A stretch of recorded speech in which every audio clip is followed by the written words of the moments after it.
All right, awesome. Thank you so much, Mahmoud.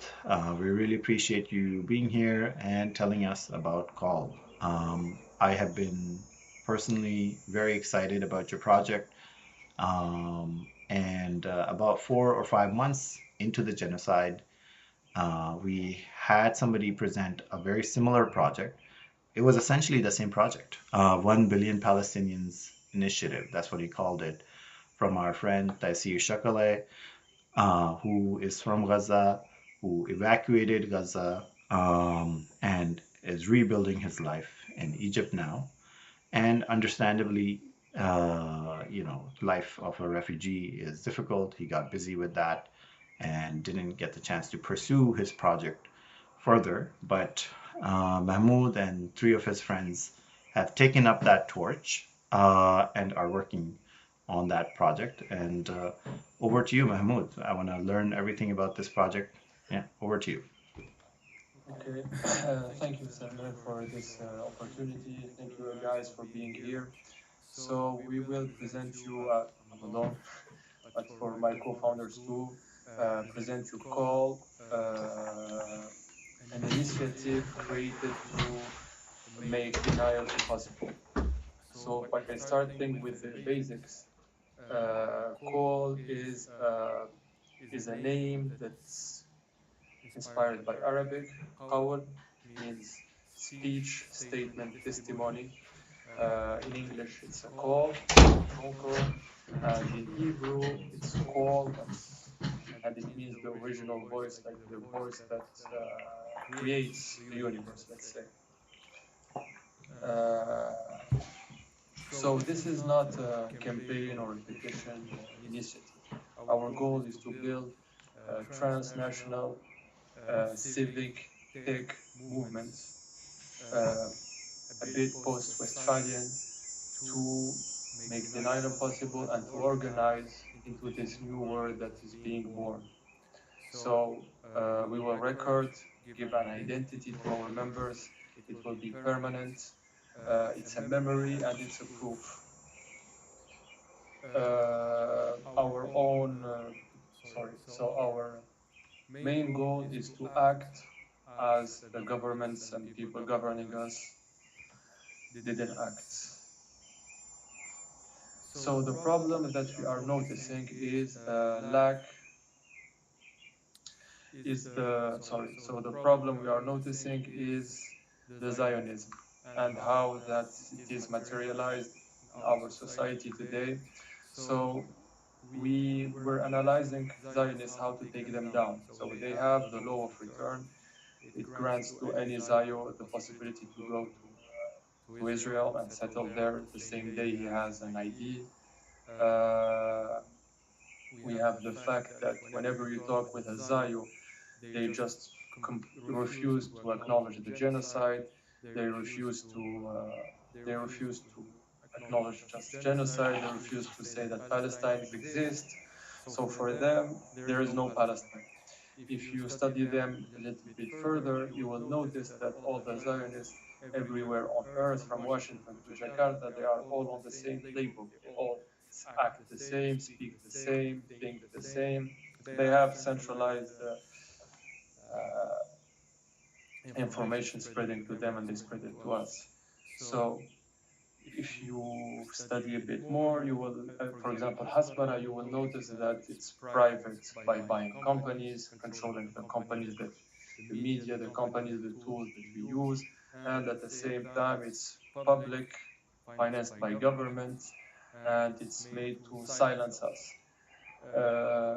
Keep in head that Hasbara is destined to Westerners, not to brown people or blacks. So today the result is we have the polarized society. Either you are pro-Palestine, so you acknowledge genocide, and if not, you are anti-Zionist. You are a Zionist and you don't recognize genocide or Palestine. So, for example, if we study Hasbara, we see that for them symbolism is really important. So important that they even take down olive trees and replace it with their own trees. They are always spreading their informations in movies and culture. So that's why call is really important to face this type of system. So, for example, the cost of Hasbara before 2023 for Westerners, there is 900 million people. The budget of public Hasbara was like $7 million, so it's like 0.008 cents. They spend that to silence people, and on 8 billion person on Earth, it's like 80 cents. If you combine the private and the public with different acquisitions of media and tech, we are like at $177 for all Westerner citizens. If you compare that to 8 billion on planet Earth, the prices are lower. And we have, for example, in 2026, oh, but sorry, I forgot to tell you that in 2026, you may notice that Hasbara budget was multiplied by 10. It went from 7 million to, sorry, from 100, from 7 million to $700 million. And this year we saw that they bought TikTok, Paramount, etc., etc. So we got inspired by another thing that the Zionists are really great on is again symbolism is the fact that they have this concept in Judaism that's called the righteous among the nations. So if you go to, I never went to Israel, but if you go to Yad Vashem, like memorial, you will see all the names of the people that helped the Jews in World War II. So it was a nice idea to keep the heads. Uh, so at the end, every institution that was supposed to act failed to act. So we decided to take matters in our own hands without asking for permission. We decided to make the word Palestinian. So this year is decisive. We have different elections coming all over the Western world, in America, in Spain, in France, in Germany, I think too, in Sweden, in Belgium too. So we need to unite.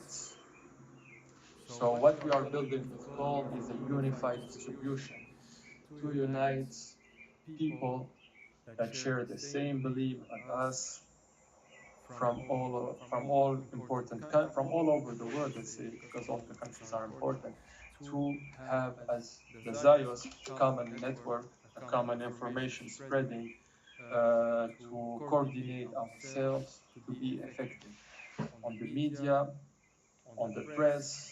We can recruit lobbyists. By the way, sorry, forgot to say that we are pushing too to different ways of new ways of protest and contest. Like, okay, it's cool to be having those events where we eat hummus and dance at, Dami Palestini, but at a certain point, after all these years, it's becoming a little bit, uh, I mean, not rubbish, but it's like we are fed up. We need to upgrade the content. So let's recruit lobbyists.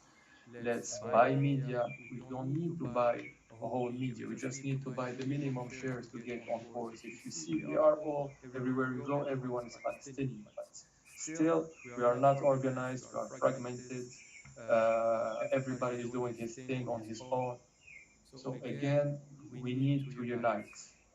We need to build legal teams in every country so we can defend our members. We need to build our own tech. We are already building our own tech. You can see that in Tech for Palestine. You can see that with Salman, with Haq now, whistleblowing platform. There is Afdal that is creating an alternative for LinkedIn. There is Hijazi that created an alternative to social media. So we need to continue creating our own tech and to migrate to them and quit uh, big tech and Ziotech especially. We need to bridge with the BRICS countries so we can have offer them the opportunity to have a more influence. I don't know if called something bad or good, but we need to unite the world against them because they are already united. You can see on their late release, Genoli trying to spread another thing to deny genocide. And if you go on their website, you will see all the founding members, and it's created by all the Zio organizations that you have in the world, especially in the West. So I forgot to put two parts. So what we are creating with Call is that whenever you acknowledge genocide, you get the honorary Palestinian citizenship. From there, you will have access. For now, it's not ready yet. You will have access to a mobile app. We will create local groups. We can discuss there and organize there. At the same time, we will upgrade our context by when you acknowledge genocide, you get your honorary Palestinian citizenship. But don't forget, as we are being a united group, we will have political demands. So our political demands will be stopping uh, the, the, the genocide by stopping the hostilities, let's say, at the first, asking complete entry and free entry of all the newspaper, of all the media. And if they pretext that as it's war, those media people will just sign that they are all responsible for their own situations and security. And we ask the full entrance of humanitarian aid. We will push that by contacting different law makers, and just had the idea like a few days ago, like at the end, if you notice what's happening today is that either unite the West and the Arab countries by losing the war against Iran and by the genocide, they lost all legitimacy. So there is a void. This void we need to occupy it. And how come that the loser get to put the bricks for the new world? For example, the board of peace of Trump. So why don't we connect and contact and get into people like Marwan Barghouti, Gustavo Petro, the old president of Colombia, Francesca Albanese, Jeffrey Sachs, uh, what's the name of the minister of South Africa, the lady, sorry. Anyways, we get them on boards and we create our own board of peace. And by uniting people under the umbrella of call, we can create a counterpower that would be able to face people like Trump and all those failing politicians that we have nowadays. So this is all about call. Thank you, and sorry, this is my first time as a presentation. Thank you.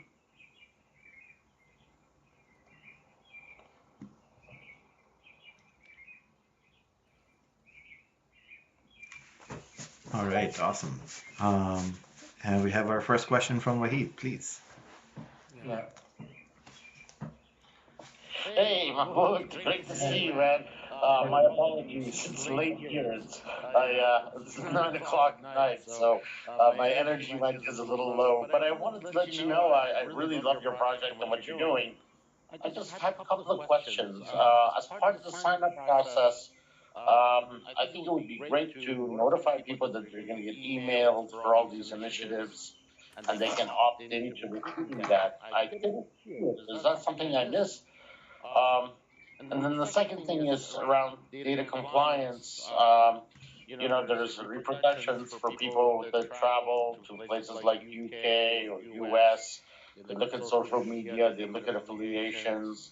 How do you get your name removed if you want it to be removed? So you wouldn't be locked at the borders at these places if you're going as a tourist. I mean, if you're a citizen, it's one thing, but if you're going as a tourist, Um, they could block you and turn you at the border. So, what is the process for that? Do you make it clear for people that they're going to be, having these opt-ins in the future for an app and groups, and is that part of the process up front, or are you going to do it at a later time?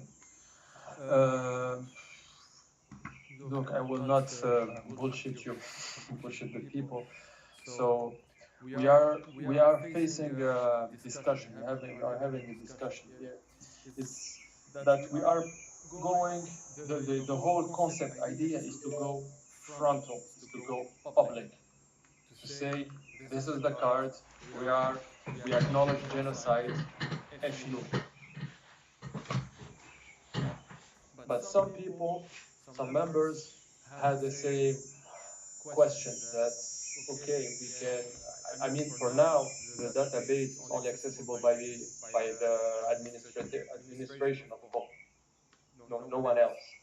And the names that are on the call websites, it's people that are asked to get them on board. They can send me an email if they want them to be erased, but if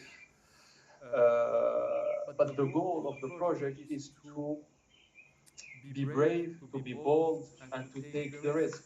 And the fact that there is risks, and that we are all together being public, we will just uh, spread braveness and courage among the users and the people. And like at a certain point, if everybody is brave, it will break the wall of attack. I agree with you. I mean, I'm all for being brave, but I have no problem using my name across any of this. I'm just saying is, just think about compliance laws as you're building it and opt-in and things like that. So, people don't give you legal problems down the road. That's all. Okay, so by the way, I forgot to mention, everybody that wants to volunteer is welcome. We are a very little team of 4 persons. I am the only one that's like 1,000% on it. The others, like they are doing they got own lives. So we need people with us to think and to give us new ideas and to remind us about the blind spots that we are missing. Wonderful. Thank you so much. Sorry about that. No, no, of course Just not. want something for you to consider. Thank you, man.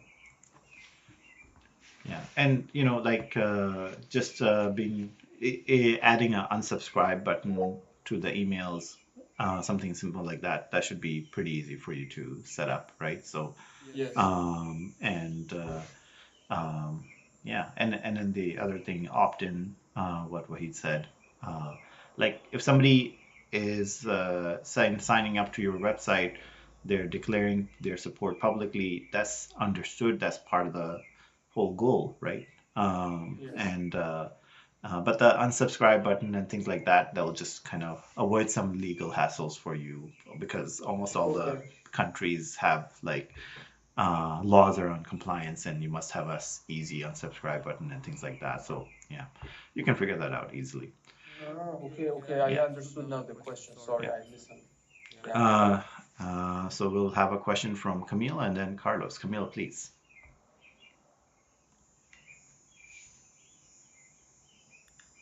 Your mic is off, Camille. Um, so, in case Camille is having difficulty unmuting, we can just go to Carlos next. And Camille, sometimes you might need to join with a different browser or rejoin with the same browser after giving it permission. That usually resolves these kind of issues. Carlos, over to you, please. Yeah, hello. Actually, I had a private conversation with Mahmoud, and we were speaking about blockchain project. Uh, why don't we get all the victims in Gaza on a blockchain?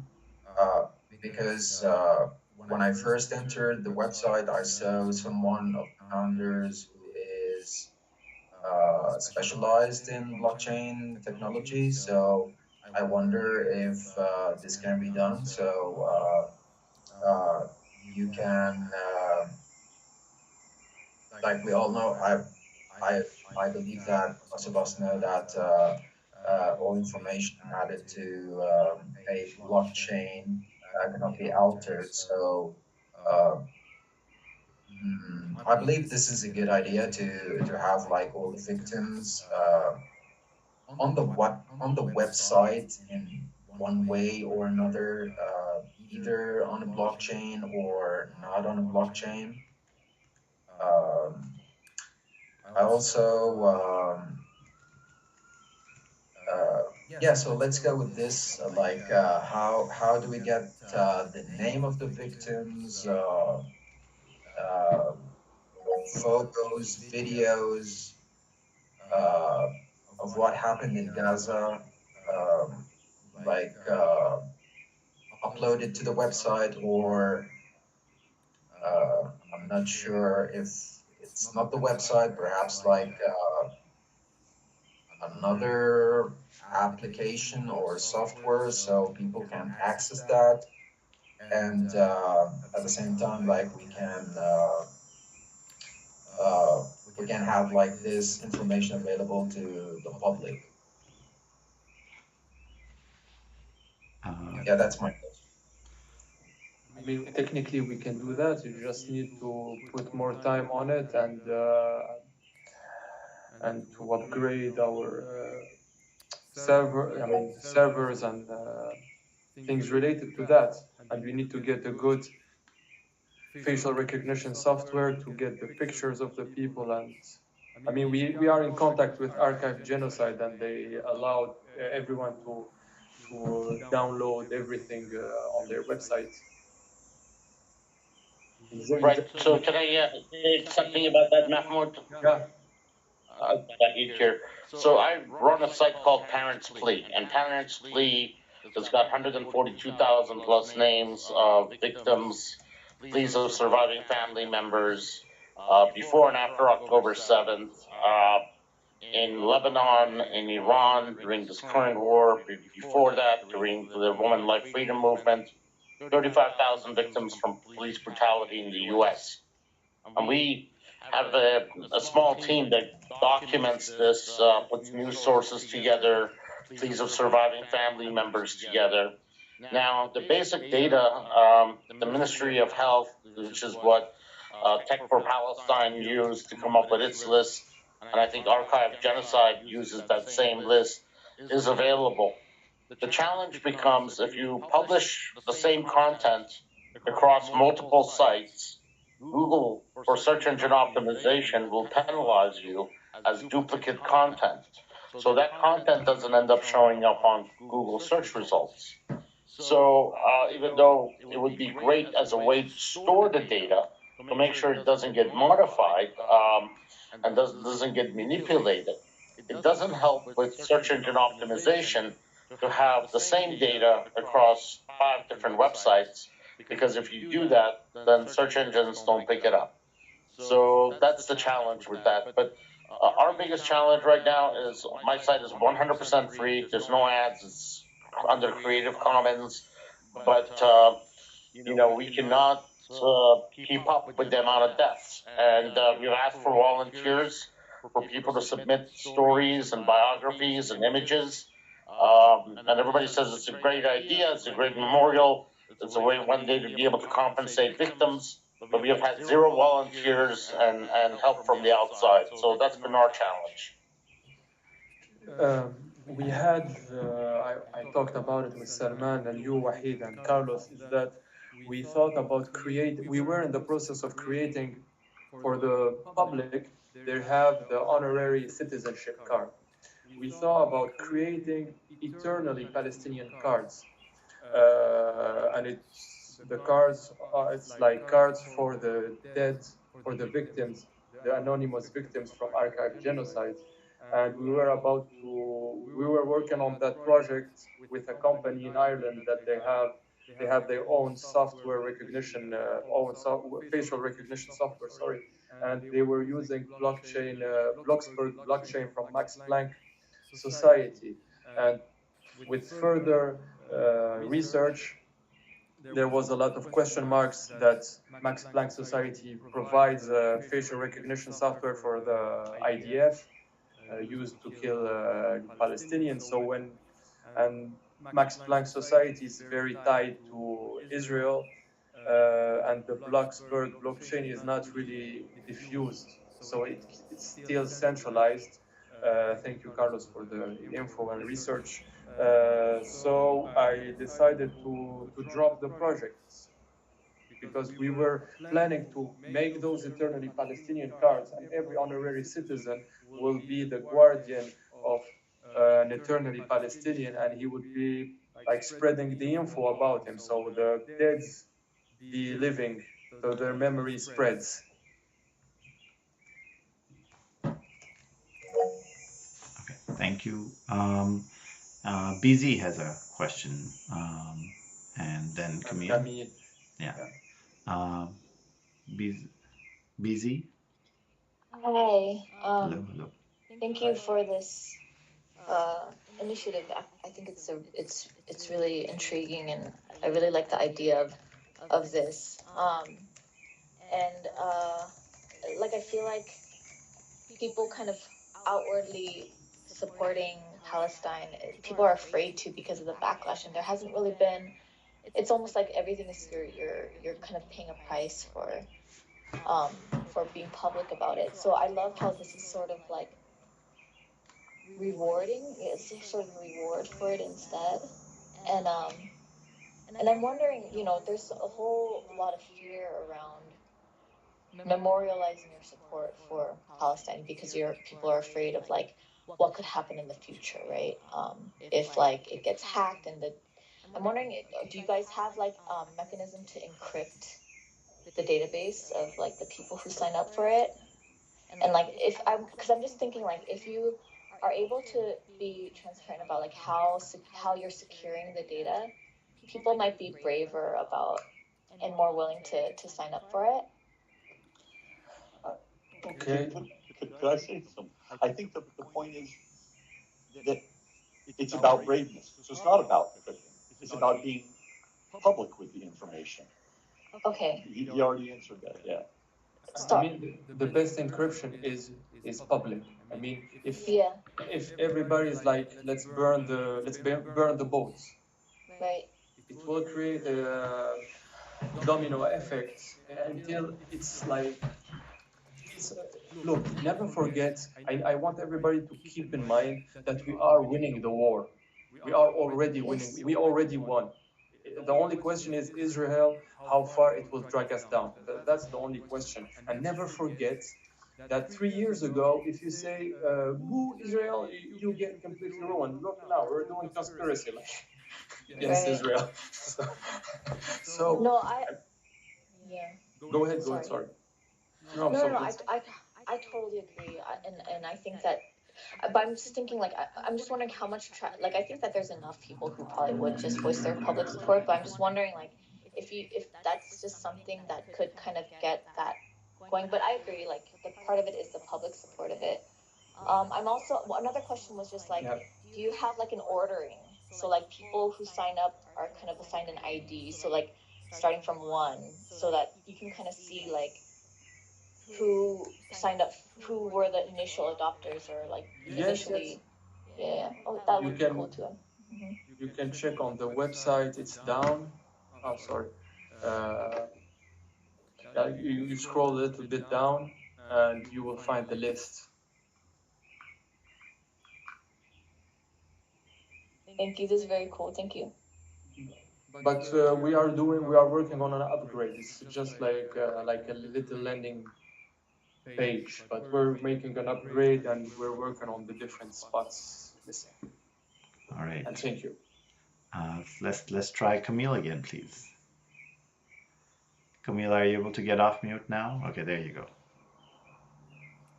Yeah, You I can. am. And I did actually sign in correctly for once this time, but then there was still issues with it.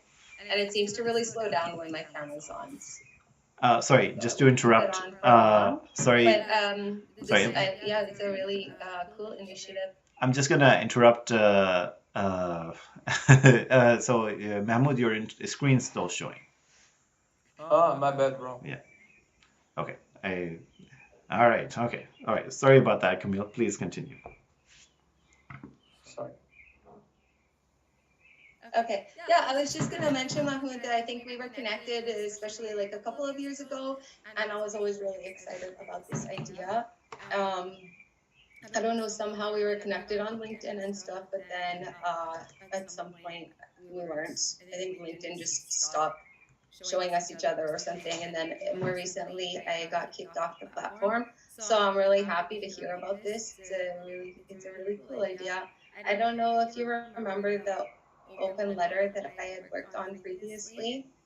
Um, Again, it was like a couple years ago or more, and there were a lot of volunteers. I think there were like over 100 or 120, no, 100 volunteers from 40 different countries or something that were all working on this open letter. We were really calling for basically like international.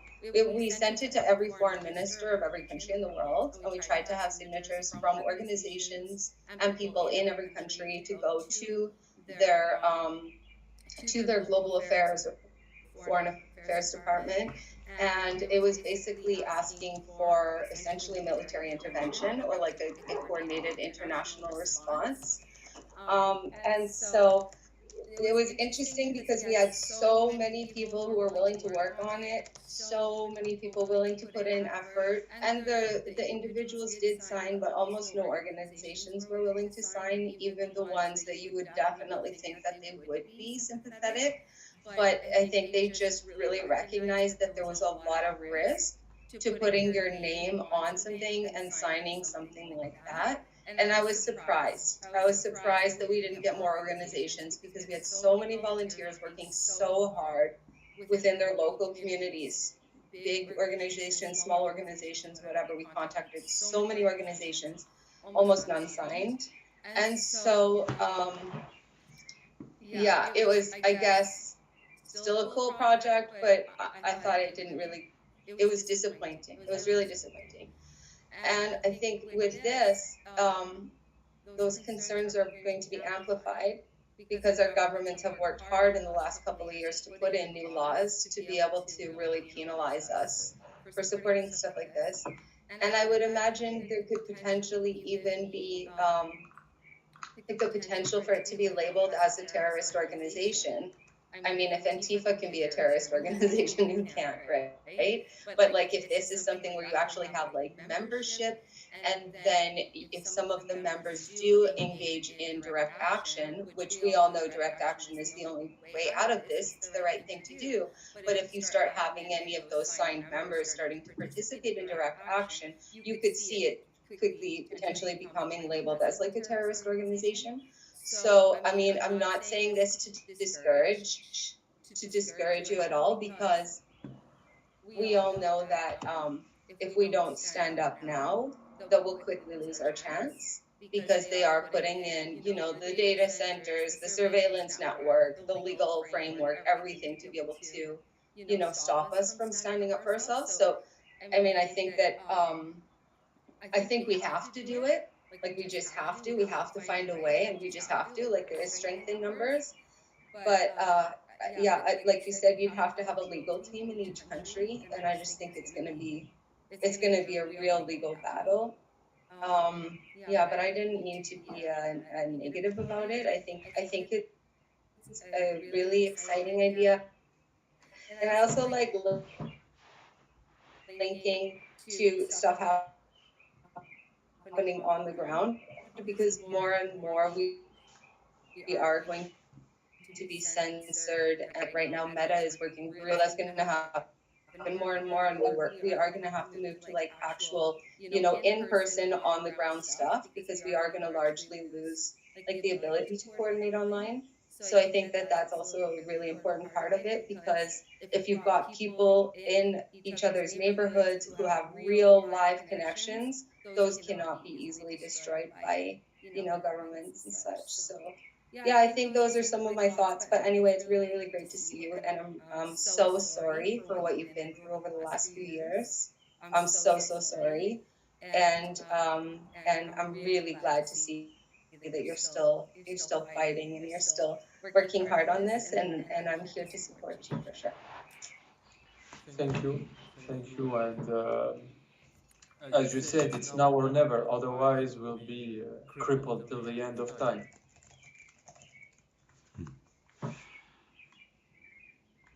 And Man, so, we have to be brave for our children yeah. because you know what? Yeah, they might throw some of us in prison. They might, yeah, they'll do those things, but what are they going to do to our children? It's going to be worse. Like, we just have to put on our big boy pants and we just have to be brave for our children because, like, yeah, it's gonna be hard and there's gonna be consequences, but it's not gonna be worse than what's coming for our kids. Absolutely, and it Yeah. will be hard for a little bit, a short time, because we are already winning. They are already on the verge of collapse. So we cannot take down the building by a bulldozer. We just need to be like water.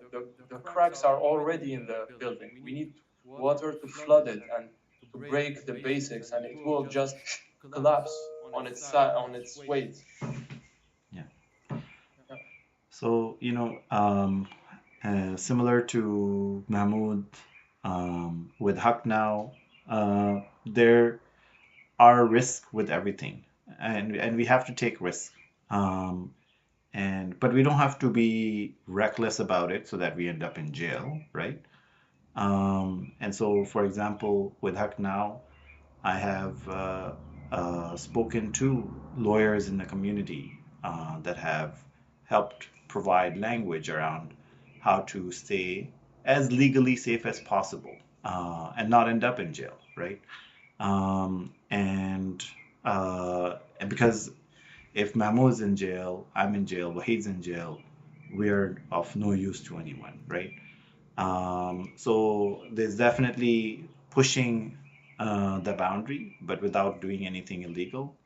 And then, one thing that we can always kind of look to is how Tech for Palestine is doing a lot of great work across now 100 different projects and multiple project leaders being represented here on this call as well, associated with Tech for Palestine. And they're doing everything legally, openly, proudly, right? And we just continue down that route. The At the end of the day, right now, effectively, what Mahmoud has is like a mailing list with some public names of people associated with it.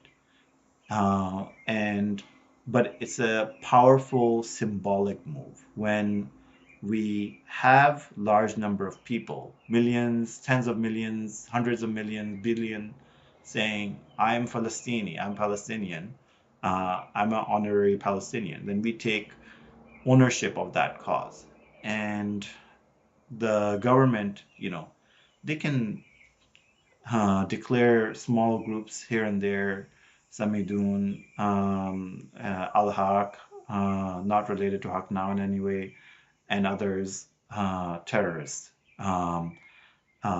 because of certain actions that they have taken. But we're not going anywhere even close to any of those areas. And like if Mahmoud has 500 people, a million people on his list, and five of them do something, they're not doing it in the name of call. They're doing it on their own, and that's up to them, right? That's their prerogative. So um, we have to, yeah, we have to proudly, publicly continue to take action, and then sometimes, we have to privately take action to, like, let's say we're doing a legal case against a certain company, and we need to gather intel on them before making that legal case public, before they are able to hide that information, presumably, right?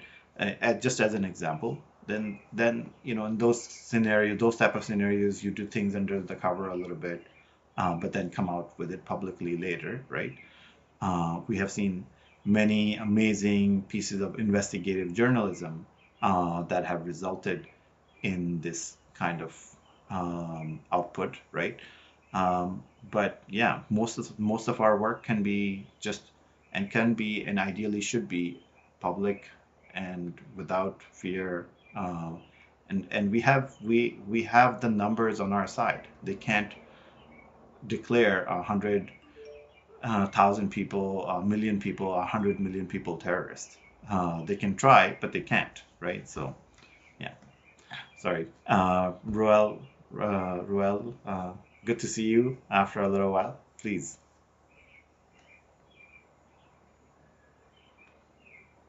um, you are on Is mute. it my turn? Uh, Yeah. yes. Yeah, actually, I want to say that Oh, it's not much about bravery. Like we have enough of it.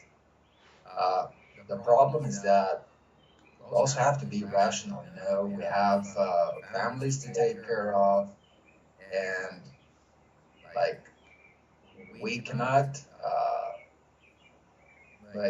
we cannot do something that makes us like lose our jobs or lose our uh,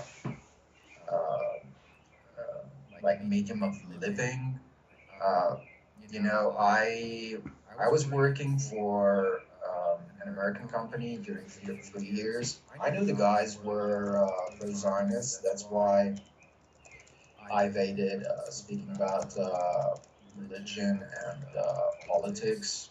Uh, Probably the guys in the thought I was Christian or something like that, but we never touched religion and politics. That's why I stayed for 3 years. And there was a time then when I was doing the anti-propaganda campaign on LinkedIn, which I believe like was not the right platform to do an anti-propaganda campaign. Then like I got thrown out of the platform. Even after a petition, I was not able to retain my account. And even like doing the anti-propaganda campaign gave me like a bad, I would say like a bad, um, bad publicity in my sector. Like like some people think that I'm a violent person or I'm a confrontational person because of what I was doing on LinkedIn. And now that I'm working for another company, definitely I cannot put myself in like in I cannot take like any risk that would make me like lose my contract or my job. So yeah, it's not about bravery. And Camille mentioned something about encryption. Was it Camille? Yeah, I think encryption would be useful for Qawl since our names are there. And going back to the blockchain thing, we talked about Cardano, I believe, um, which I think like is the most decentralized blockchain out there. So like the best feature to look for in a blockchain, if you want to add that data on a blockchain, is decentralization more than like the other two, which is security and I forgot the third. So like instead of like recreating the wheel, like why don't we get in touch with Cardano, for example, um, and like market the idea about Qawl and about saving the names of all the victims on their blockchain. Um, yeah, this is it for now. Okay. Thank you. Sorry, Ruel. We'll try again, please. Thank you, okay, Carlos. no problem. Yeah. Yeah, I just wanted to say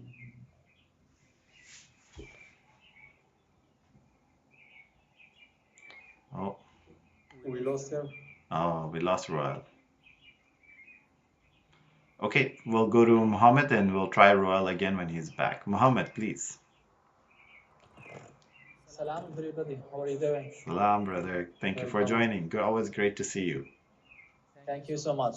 So I'm in contact with Mahmoud a lot, and one of the most gold opportunities that I see in Mahmoud Qawl project is uh, making a hub, making people united under one action, under one call, under one speech. So, for example, I have been discussing with him a lot. So, for example, my project is a Tech for Big project, which is Bedra. Most of you know about it. So, the problem nowadays, and I think this is an area for Mahmoud to utilize, an area for Mahmoud to utilize, we agreed on that. So, for example, a specific project, specific action about risk, and we do, as someone in Gaza, Palestinian also, we do appreciate and we want you guys to take that risk that afford you more than you can. But also, as someone in Gaza struggling, I don't have many connections, don't have literally. I'm going to be very honest. I'm fucked up from what I'm seeing, guys. Fragmentation from people. Everyone is opening a group and have some people. And Mahmoud, what's Mahmoud is doing is 100% agree on what do people here need. We need a group, a hub for all people to take some sort of action. And as what I told you guys, I know it's a little bit risky and a huge risk for you guys, but that doesn't mean that all of people in Qawl, inside of Qawl, in Mahmoud project, needs to take the same action. Maybe like for my project, for example, uh, I want to support businesses. Let's say Mahmoud going to his hub to people and say, look, guys, we have one speech, we have one action. Now is to rebuild Gaza, to help Palestinians, local businesses by supporting this project. Let's aim on it. Let's do it. Let's do it 100%. That's the area, and that's what I'm seeing, that Mahmoud version, an area that can be very distinguished. Thank you so much. Thank you, Mohammed. Always Thank you, very Mohammed. insightful. Appreciate it. Ruel, we can maybe try once more. Third time, Yeah. the charm. Oh man, my computer ran out of battery just as I started speaking. Uh, So I'm on my phone. We'll see how long this lasts. Okay. Um, I sorry I got on late. So I didn't catch the first part of this conversation. But regarding the legality, yeah, I completely agree with you, Salman. Um, the Yeah, we got to stay out. We have to stay free. But then, I mean, there, and you talked about what, where your actions, how far can you push them? And well, that depends on the courts. If they didn't have all this lawfare, you could do much more. But now with the lawfare, it is, it's always a gray area. But I say, of course, push it as far as possible. But Carlos, you mentioned, well, you have possible, job you could get fired from or something like that. On the idea of Camille mentioned the legal team, having a legal team. Yes, that's great, but that's not the job really, or the core value of our speaker or his team. That's for another organization. And then just regarding the SEO stuff, I mean, this isn't an SEO play. What I presume you know what the speaker is discussing. And regarding the duplicate hosting of videos, yeah, the hosting of the victims, that's on the whatever genocide.archive or archive.genocide or yeah, that's their domain, and backing that up is trivial. Just download it, just put it on some server somewhere and on your hard drive, and that, that's backed up. And regarding the blockchain, this isn't really this isn't well. Let me say, what you were mentioning, Carlos, wasn't really a blockchain idea, but perhaps the idea of having these cards, perhaps that's a blockchain idea where you can have, it's kind of like an NFT. This is my number. I was first, or I was 101st Palestinian honorary. So yeah, so those are some of my ideas. And Salman, as always, just if you ever need to contact me about SEO stuff, or I don't know if I meant to talk to you about blockchain stuff too, blockchain stuff, all that stuff. So anyway, thank you, and I'm going to look more into this organization you have. Thank you. Awesome. Thank you. And like the blockchain, the SEO, all that stuff, tech stuff will come later. The idea is big right now, and Mahmoud and his team are doing a great job with the idea, running with it. Um, the tech is just secondary, like exactly how you implement it, how you say, we don't really need to worry about those details at this time Yes, yeah. I completely agree. So that's the idea is powerful and just completely on its own merit. And yeah. Okay, we have a question from Carlos, and then Mahmoud would like to chime in, please.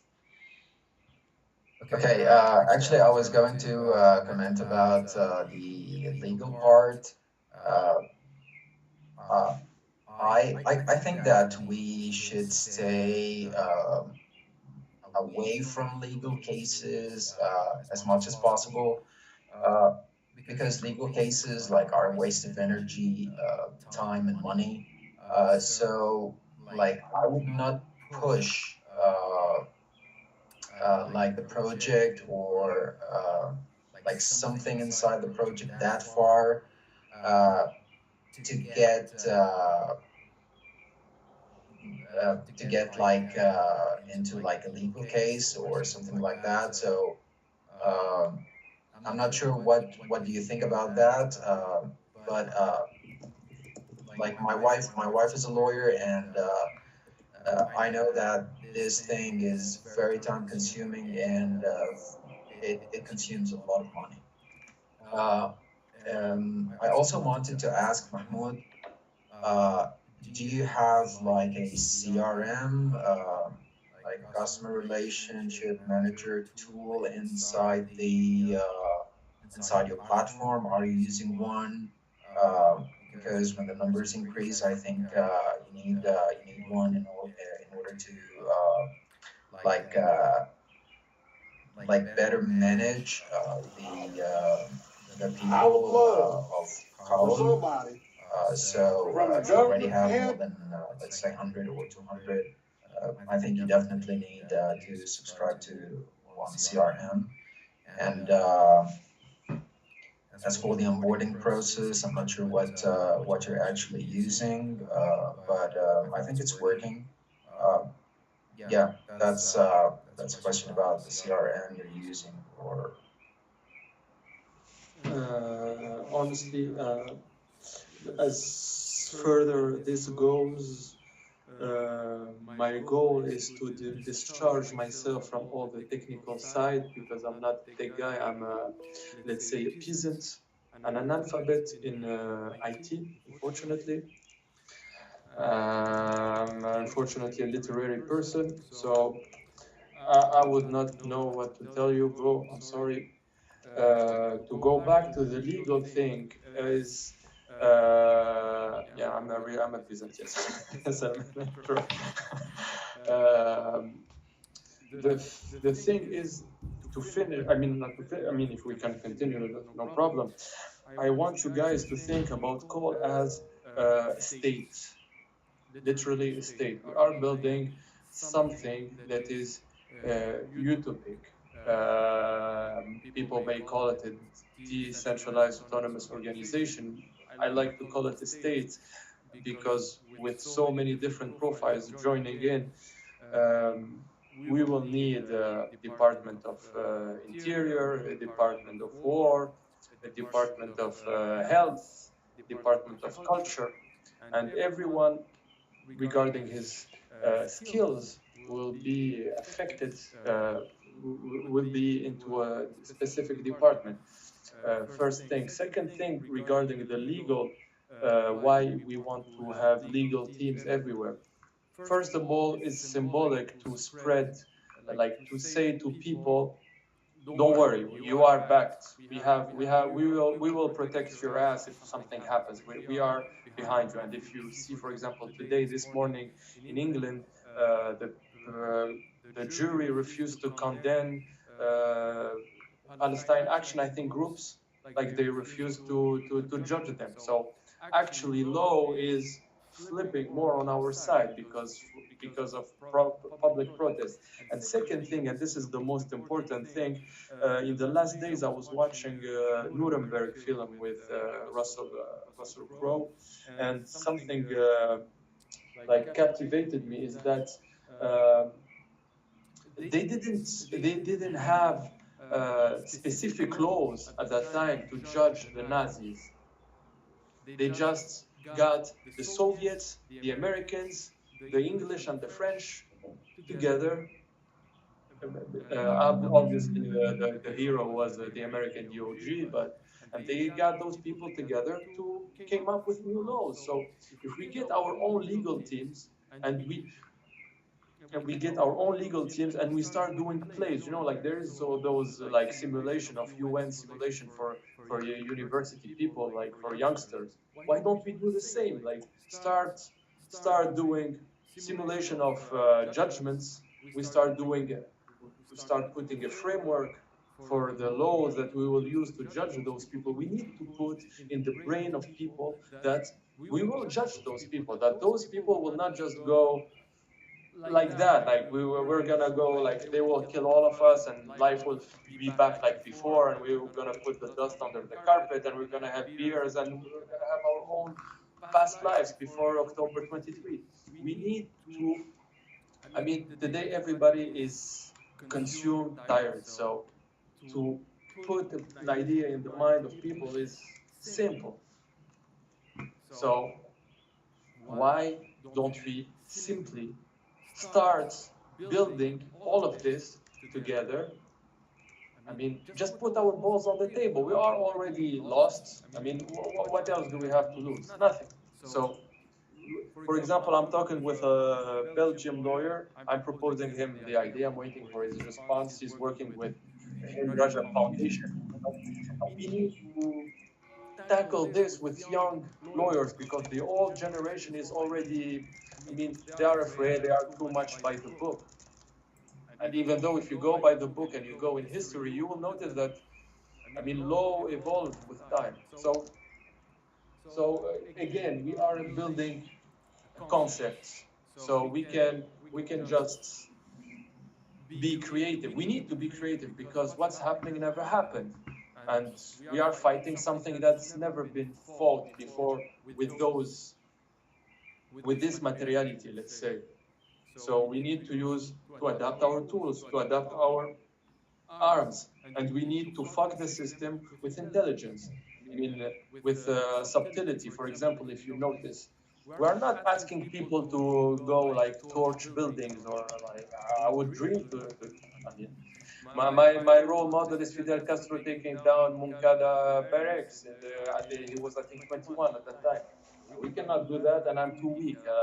Bro, I'm 1 meter 70 kilo. Like I don't know how to shoot big glasses, but the idea is like, okay, the Zio play this way, we need to attack this way. You just study, dissect them, and hit them where they can't say anything. They're spending all of this money, doing all this censorship and everything to quiet people, to silence people about Palestinian. Okay, simple. So we are all Palestinian. So all they are spending just, it's like we say in French, we're giving jam to a pig, like senseless. It would be just senseless. You will just ruin their budgets for nothing. And and and from there on, the more we eat on their fields, the more we can upgrade the context, the more we can ask for stuff. Don't forget, 3 years ago we could not say what we are saying right now. Yeah. And sorry for. Yeah. Those were excellent closing thoughts. Maybe we'll take one final question from Wahid and then call it a day. But that was excellent Well, closing thought. Mahmoud, I want to thank you, Salman, Mahmoud, and everyone that participated. I just wanted to say, the arc of the universe is long and bends towards justice. And, I feel the urgency, the need of what needs to happen. I want to encourage people to consider a petition that we have with World Beyond Wars, with Roots Action, to hold tech companies as well as their executives complicit in crimes of genocide under universal jurisdiction in places like Spain, and France, and Netherlands, because these tech companies and the financiers are the ones that fund the politicians, the Netanyahus, and the Galants. And unless we go after them, there'll always be the next generation of dirty politicians willing to do the bidding and committing these crimes. So I do believe in the rule of law, that it will prevail. It's going to take time. And I could use everybody's support in getting these petitions that have a couple of co-sponsors to help us get more co-sponsors and to get more signatures so that when I go to Spain next month, I can present it to relevant people there and across Europe and get some support for it. So on one hand, I'm documenting the crimes for parents to leave with biographies, leads of surviving families. On the other side, I put out a book called No Ethics in Big Tech, the role of tech companies in the genocide, and it's just fitting in the pieces to go after these guys. Okay, just last thing. Sorry, I'm really sorry, guys. They stopped, Global Sumo, they stopped boats, they stopped planes, they stopped people on cars. But with Qawl, they cannot stop spirits, they cannot stop hearts. And that's the most expensive. I mean, it's unbuyable. You cannot corrupt that. If you got the hearts of people, that's it. You already won the war. And that's it. I'm sorry. Again, great closing thoughts. Second time. Thank you, Wahid. Thank you, Mohammed. Thank you, everyone else, for being here. And like you said, it's taking too long and it's too painful. But we are winning. Our enemy does not have a leg to stand on. People who murder tens of thousands of children have no floor to stand on, and we will keep up our fight against them. So thank you everyone for being here. I appreciate all of you. And next in 2 weeks we're not going to have a meeting because it's a holiday in North America. But we'll have our next meeting in a month after that, and the Words of Justice team will be presenting. They'll be doing one of their very few rare public discussions. So that's going to be a month from now. Don't be sure not to miss it. That meeting will not be recorded, so also fair warning. All right. Thank you so much, friends, and I appreciate all of you. We'll see you in 4 weeks. Thank you. Thank you, everyone. Thank you. Bye bye. Thanks, Salman. Bye bye. Thank